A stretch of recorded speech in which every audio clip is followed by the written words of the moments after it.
Hello किसान साथियों, मैं आपके अपने यूट्यूब चैनल कृषि सलाहकार में आपका स्वागत करता हूं। आज हम बात करने वाले हैं हम संतरा के बगीचे में खरपतवार नाशक का इस्तेमाल करना चाहिए कि नहीं करना चाहिए, तो इस बारे में आपको मैं बताता हूं। तो किसान भाई, अगर आप इंटरक्रॉपिंग कर रहे हैं, मतलब आप सोयाबीन की अगर फसल लगा रहे हैं संतरा में, तो आप ये ध्यान रखें कि मतलब पौधे से मतलब 3 फीट इधर और 3 फीट उधर आपको कभी भी मतलब पौधे की लाइन में हर्बिसाइड का उपयोग कभी नहीं करना चाहिए। मैं अपना एक्सपीरियंस बता रहा हूँ, हमारे यहाँ पे कभी बगीचे में कभी भी हर्बिसाइड का इस्तेमाल नहीं करते।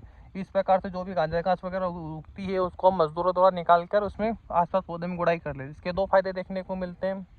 इससे क्या होता है, पौधे में जो अपने आसपास खाद डालते हैं वो पौधे को ही लगता है, ना कि खरपतवार नाशक को लगता है। तो किसान भाई, अगर आप हर्बिसाइड का इस्तेमाल बिल्कुल भी नहीं करना, उससे काफ़ी साइड इफेक्ट देखने को मिलते हैं। कई बार अपन खरपतवार नाशक अपन स्प्रे करते हैं पौधे के तने में, उसका स्प्रे जाता है तो पौधे भी जो इसकी छाल में इसमें बीमारियाँ लगती है और पौधे की जो जड़ें होती है बारीक बारीक, वो भी बहुत डैमेज होती है और कहीं ना कहीं वो दवा अपने पौधे के अंदर उतरती है, जिसके कारण कई बार पौधे सूख जाते हैं। कई बहुत सारी पीलापन की समस्या आती है, बहुत सारी समस्या देखने को मिलती है। हम अपने बगीचे में कभी भी हर्बिसाइड का उपयोग नहीं करते। बस हम जो भी हर्बिसाइड खरपतवार नाशक का इस्तेमाल पौधे से 3 फीट इधर और 3 फीट उधर इतनी दूरी पर पौधे के हर्बिसाइड का उपयोग करते हैं। एक ही बार हम हर्बिसाइड का उपयोग करते हैं, बार बार कोई सी भी अगर मतलब सोयाबीन में बार बार स्प्रे नहीं करते। जैसे कि चारे वगैरह कोई उगता है तो हम उसके लिए 2 बार स्प्रे नहीं करते, कहीं ना कहीं वो पौधे को नुकसान पहुंचाती है। तो किसान भाई, अब इसका खास ध्यान रखें कि पौधे के जड़ों के मतलब पौधे से 3 फीट इधर और 3 फीट उधर आपको हर्बिसाइड बिल्कुल भी नहीं जाना चाहिए। अगर आप डाल रहे हैं तो आप सोयाबीन में बीच में डाल सकते हैं। और जो भी आगे अगर खरपतवार नाशक उगता है तो आप उसको मज़दूरों के माध्यम से भी आप उसको हटा सकते हैं। थोड़ा महंगा पड़ेगा पर पौधे मतलब सुरक्षित रहेगा इससे। तो किसान भाई, हमने आज तक कभी भी संतरा के बगीचे में इसका स्प्रे नहीं किया। हर्बिसाइड मतलब खरपतवार नाशक का इस्तेमाल नहीं करते हैं बिल्कुल भी।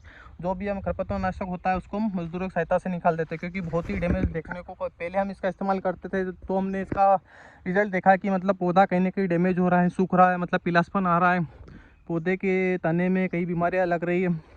तो वो हर्बिसाइड खरपतवार नाशक के द्वारा लगती है। कहीं ना कहीं हम स्प्रे करते हो तो पौधे के तने तक ज़रूर जाता है।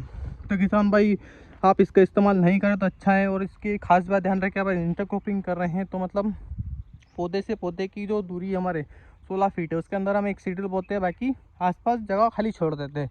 इससे क्या होता है कि अपन फर्टिलाइज़र देते हैं पौधे को लग जाता है, और ना कि इंटरक्रॉपिंग खाती है।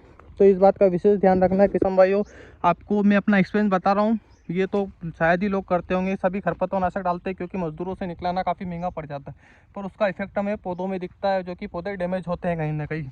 हमारे इसमें भी जो भी गांजा घास साइडों में उगी थी, हम इसको मजदूरों की सहायता से निकलाती है, और हम इस ऐसे ही करते हैं हर बार। और अगर आप इसके बाद जो चारा हो गया हम उसको गुड़ाई करके इसी में मिला देंगे। तो किसान भाई, कई बार अपने बगीचे में फल ड्रॉपिंग की समस्या आती है तो वो भी इसको बढ़ा देती है। अगर आप इंटरक्रॉपिंग मतलब खरपतवार नाशक का इस्तेमाल करते हैं तो कहीं ना कहीं फल गिरने की समस्या अपनी वो तेज़ हो जाती है।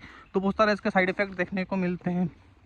पौधा सुखाना, पौधे में बीमारी लगना, तने में ग्लाइसोसिस बीमारी कहीं ना कहीं इसी द्वारा लगती है।